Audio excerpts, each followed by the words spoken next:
Magandang umaga mga bata, isang pinagpalang araw.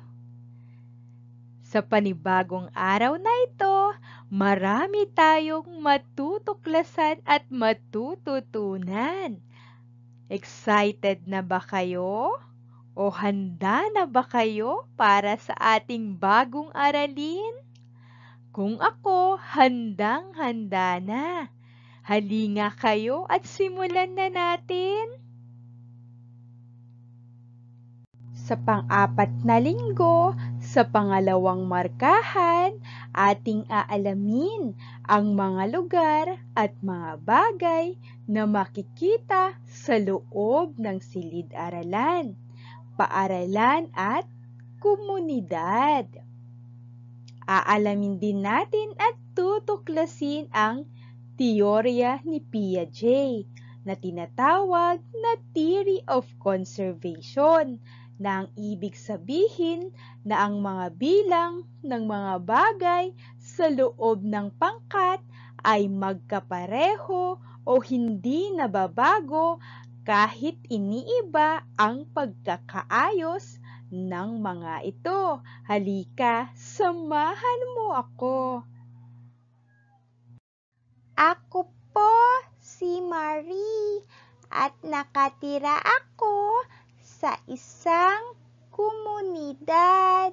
Halika, samahan mo akong alamin ang iba't ibang mga lugar na makikita sa aming komunidad.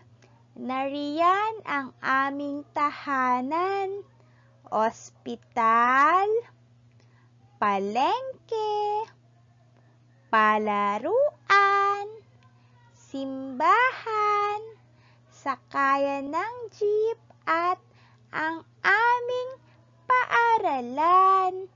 Alamin pa natin ang tungkol sa mga ito.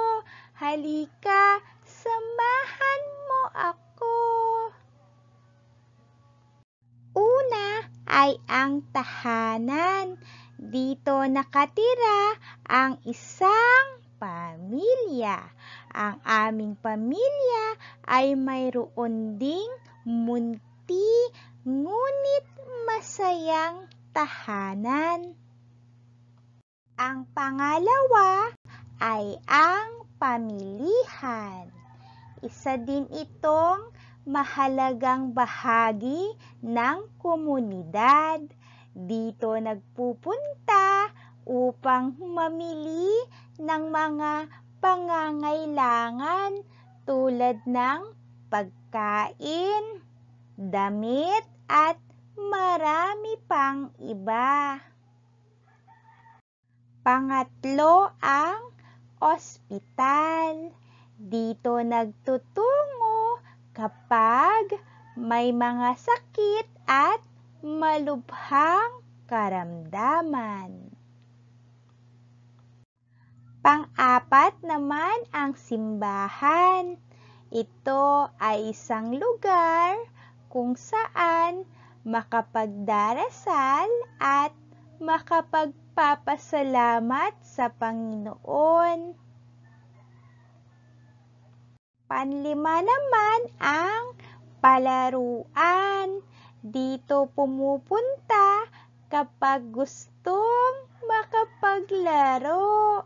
Ito ang paboritong lugar ng mga batang katulad ko. Pang-anim ang sakayan ng jeep, bus o iba pang mga sasakyan. Dito nagtutungo upang makasakay at makapunta sa lugar na pupuntahan o ninanais natin. Ang pampito naman ang police station o istasyon ng pulis. Dito nagtutungo o tumatawag kapag sinusuplong ang mga taong nakakagawa ng masama at maging mga krimen. Ang pangwalo ay ang fire station. Dito nagtutungo o tumatawag kung may sunog upang mabilis na maapula ang sunog sa alinmang lugar sa aming komunidad. Pansyam naman ang paniderya o bakery. Dito naman bumibili ng masasarap na tinapay tulad na lamang ng pandesal na kay sarap pang almusal. Ang pansampo ang paaralan. Dito nag-aaral ang mga batang katulad ko at ito ang aming paaralan. Ako po ay mag-aaral sa kindergarten sa paaralang elementarya ng Melencio M. Castelo Elementary School. Halika, samahan niyo akong alamin ang iba't ibang bahagi ng aming paaralan at mga bagay na makikita rito at maging sa aming silid-aralan. Sa loob ng aming paaralan, mayroon kaming klinika o clinic. Dito dinadala ang mga batang nasusugatan at may mga sakit. Mayroon din kaming kantina o kantin. Dito pumupunta ang mga batang gustong kumain at bumili ng mga masusustansyang pagkain. Nariyan din ang aming silid-aklatan o library. Dito pumupunta at nanghihiram ng mga aklat ang mga mag-aaral na gustong magbasa o kaya'y yung may mga assignment o homework na kailangang sagutan. Mayroon rin kaming palaruan o playground. Dito pumupunta ang mga mag-aaral kapag gusto nilang maglaro. Nariyan ang aming palikuran o comfort room o CR. Dito pumupunta ang mga bata o mag-aaral na naiihi o nadudumi. Mayroon din kaming guidance office. Dito dinadala ang mga batang kailangang makausap kasama ng kanilang mga magulang upang mabigyang solusyon ang anumang suliranin o problemang kinasasangkutan. Nariyan din ang principal's office. Dito naglalagi ang aming punong guro o principal. Maaari siyang makausap kung may mga suliranin o problema na kailangang mabigyan ng solusyon. Ito naman ang aming silid-aralan o classroom. Dito kami nag-aaral ng mga aralin at natututo ng maraming bagay katulad na lamang ng pagsusulat, pagbabasa, pagbibilang, mga kagandahang asal at marami pang iba. Ako naman po si Chelsea. Samahan niyo din akong tuklasin ang mga bagay na makikita sa loob ng aming silid-aralan. Sa loob ng aming silid-aralan, mayroon kaming pisara at tisa. Madalas namin itong ginagamit kapag mayroon kaming pangkatang board game. Ginagamit din ito ni teacher para isulat ang aming mga aralin. Mayroon rin kaming mesa at upuan. Ginagamit namin ito upang komportable naming magawa ang iba't ibang mga pangkatang o pang-isahang mga gawain sa loob ng aming silid-aralan.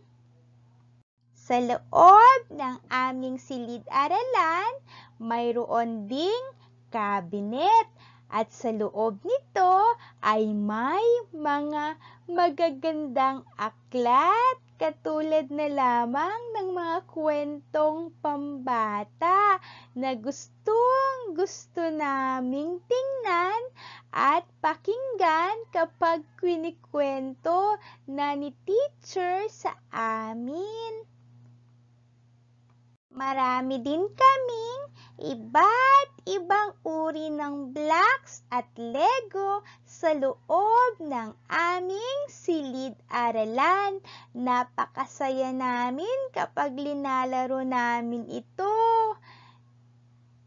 Nag-e-enjoy na kami, natututo at nahahasa pa ang aming pag-iisip at maging ang aming imahinasyon. Kakikitaan din ng telebisyon at speaker ang aming silid-aralan. Ginagamit namin ito kapag nagsasayaw at kumakanta kami at kapag may mga bagong aralin na kailangan naming matutunan. Ang bawat isa sa amin sa loob ng aming silid-aralan ay may kanya-kanyang bag. Sa loob nito, makikita ang aming mga gamit sa pag-aaral, katulad na lamang ng lapis, Crayola, papel, kwaderno at marami pang iba. Ngayon naman, sasagutan lamang natin ang mga sumusunod na gawain. Ituturo mo lamang kung alin sa mga sumusunod na lugar sa komunidad ang tinutukoy. Halika, samahan mo ako. Alin kaya sa mga sumusunod na larawan ang palengke? Ituro mo nga ang tamang sagot. Mahusay. Alin naman kaya ang sakayan ng jeep, bus o iba pang sasakyan? Ituro mo nga ang tamang sagot. Tama. Alin naman kaya ang palaruan na paboritong-paborito ng mga batang katulad mo? Ituro mo nga. Mahusay. Alin naman kaya sa mga sumusunod ang ospital? Ituro mo nga ang tamang sagot. Magaling. Alin naman sa mga sumusunod na larawan ang simbahan? Ituro mo nga muli ang tamang sagot. Tama. Alin naman sa mga sumusunod na larawan ang paaralan? Ituro mo nga muli ang tamang sagot. Mahusay. Ngayon naman, tutukuyin lamang natin ang iba't ibang bahagi ng paaralan. Bibilugan lamang kung alin sa mga sumusunod ang tinutukoy. Halika, samahan mo ulit akong sagutan ang mga sumusunod na gawain. Alin kaya sa mga sumusunod na larawan ang guidance office? Bilugan mo nga ang tamang sagot. Tama.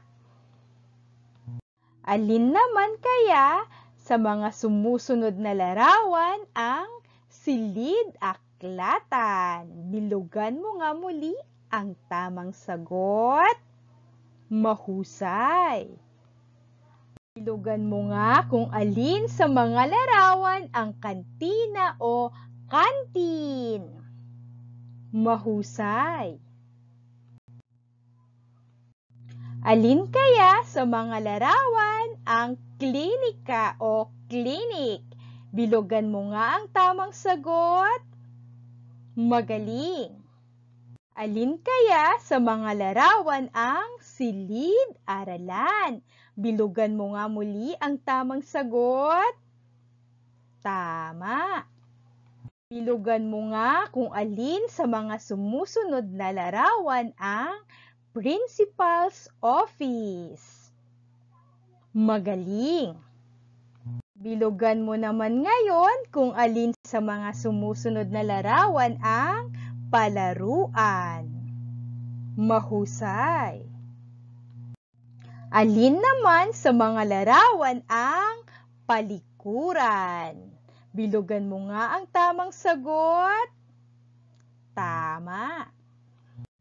Sa pang-apat na linggo, sa pangalawang markahan, ating din aalamin at tutuklasin ang teorya ni Piaget o kilala bilang Theory of Conservation na ang ibig sabihin ay ang bilang ng mga bagay sa loob ng pangkat ay mananatiling magkapareho o hindi nagbabago kahit iniiba ang pagkakaayos ng mga ito. Halika, samahan mo ako. Ilan ang bilang ng mga bagay sa kaliwang pangkat? Bilangin nga natin. 1, 2, 3. May 3 kulay rosas na bilog sa kaliwang pangkat. Sa kanang pangkat kaya, bilangin nga natin. 1, 2, 3. 3 ring kulay rosas na bilog. Nadagdagan o nabawasan ba ang mga bagay kapag naiba ang ayos nito? Hindi. Ito ang tinatawag na Theory of Conservation ni Piaget. Kahit ibahin ang ayos ng mga bagay sa loob ng pangkat, mananatili magkapareho ang bilang nito o dami sa loob ng kahon. Ilan ang bilang ng mga hugis sa kaliwang pangkat? Bilangin nga natin. 1, 2, 3, 4, 5. Mayroong 5 berdeng tatsulok sa kaliwang pangkat. Sa kanang pangkat kaya, bilangin nga natin. 1, 2, 3, 4, 5. Mayroon ding 5 berdeng tatsulok. Nadagdagan o nabawasan ba ang mga hugis kapag naiba ang ayos nito? Anong sagot mga bata? Hindi. Hindi ito nag-iba. Ito ang tinatawag na theory of conservation ni Piaget. Kahit ibahin ang ayos ng mga bagay o hugis sa loob ng dalawang pangkat, nananatiling magkapareho ang bilang o dami nito sa loob ng mga kahon. Ilan ang bilang ng mga candy sa kaliwang pangkat? Bilangin nga natin. 1, 2, 3, 4,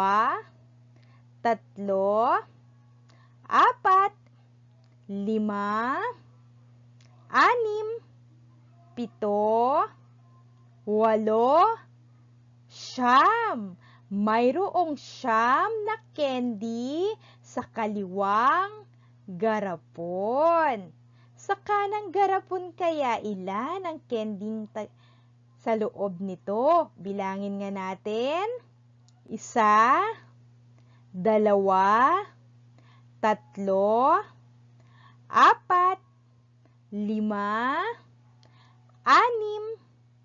6, 7, 8,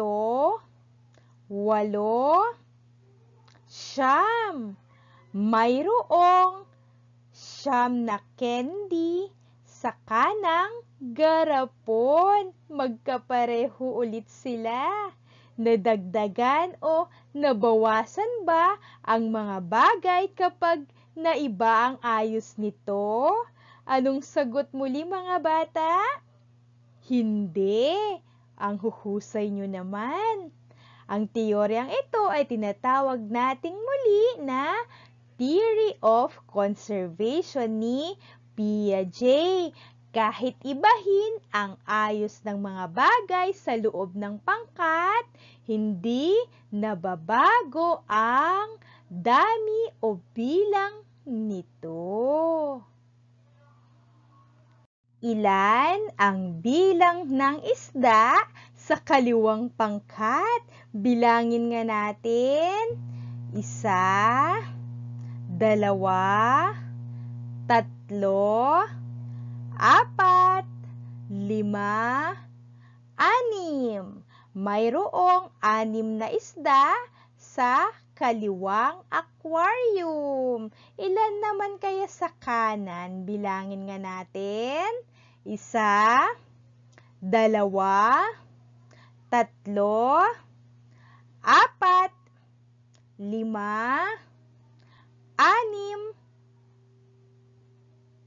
Mayroong ding 6 na isda sa kanang aquarium.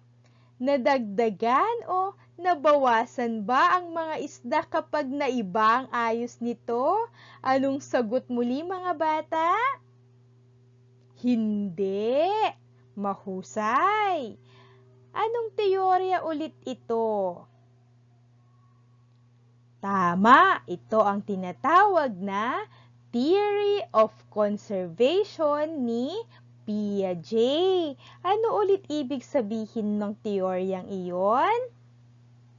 Ang ibig sabihin nun, ang mga bagay sa loob ng dalawang pangkat ay hindi naiiba o nananatiling magkapareho ang dami o bilang nito kahit ibahin ang ayos ng mga ito. Ngayon naman, ating alamin kung ilan ang bilang ng mangga sa kaliwang basket. Bilangin nga natin. 1, 2, 3, 4. Mayroong 4 na mangga sa kaliwang basket. Sa kanang basket kaya, bilangin nga natin. 1, 2, 3, 4. Mayroon ding 4 na mangga sa kanang basket. nadagdagan o nabawasan ba ang mga mangga kapag naiba ang ayos nito? Anong sagot niyo mga bata? Magagaling! O tama, hindi ito nag-iba. Anong ulit tawag natin sa teoryang ito? Tama, tinatawag itong theory of conservation na ang ibig sabihin ay ang bilang o dami ng mga bagay sa loob ng pangkat ay mananatili o hindi nagbabago kahit ibahin ang ayos ng mga ito. Tandaan mga bata, ang theory of conservation ni Piaget ay nagsasabing ang bilang ng mga bagay sa loob ng pangkat ay mananatiling magkapareho o hindi magbabago kahit ibahin ang pagkakaayos ng mga ito. Ngayon naman, sasagutan lamang natin ang sumusunod na gawain. Ikukumpara lamang natin ang dalawang pangkat. Ituturo nyo lamang ang equal sign kung ang dalawang pangkat sa loob ng bawat hanay ay magkatulad ang bilang. Ituro mo naman ang not equal sign kung magkaiba ng bilang ang mga bagay sa dalawang pangkat. Halika, samahan mo akong sagutin ang mga sumusunod na gawain. Tukuyin mo nga kung magkapareho ang bilang o dami ng lapis sa loob ng dalawang pangkat ng kahon. Bilangin mo nga at sagutan ito. Mahusay! Magkapareho nga ang bilang ng mga lapis sa dalawang pangkat ng kahon kahit magkaiba sila ng ayos. Magkapareho din kaya ang bilang ng pantasa sa loob ng dalawang pangkat ng kahon? Bilangin mo nga at sagutan ito. Magaling! Hindi nga magkapareho ang bilang ng mga ito, kaya ang tamang sagot ay not equal sign. Alamin mo nga kung magkapareho ang bilang ng mga Crayola sa dalawang pangkat ng kahon. Bilangin mo nga at sagutan ang mga ito. Tama! Magkapareho sila ng bilang kahit magkalayo ang mga Crayola. Kaya ang tamang sagot ay equal sign. Tukuyin mo nga muli kung magkapareho ang bilang o dami ng mga gunting sa dalawang pangkat ng kahon. Bilangin mo nga at sagutan ito. Tama, magkapareho sila ng bilang o dami kahit magkaiba ng ayos ang mga gunting sa loob ng dalawang pangkat ng kahon. Magkapareho din kaya ang bilang ng mga pandikit o glue sa dalawang pangkat ng kahon? Bilangin mo nga at sagutan ang mga ito. Mahusay! Hindi magkapareho ang bilang ng mga pandikit sa dalawang pangkat, kaya ang sagot ay not equal sign. Alamin mo nga kung magkapareho ang bilang ng dami ng bag sa dalawang pangkat ng kahon. Bilangin mo nga at sagutan ito. Tama! Magkapareho sila ng bilang o dami ng bag sa dalawang pangkat ng kahon kahit magkaiba sila ng ayos. Ang mga notebook kaya o kwaderno, magkapareho kaya sila ng bilang o dami sa dalawang pangkat ng kahon? Bilangin mo nga at sagutan ito.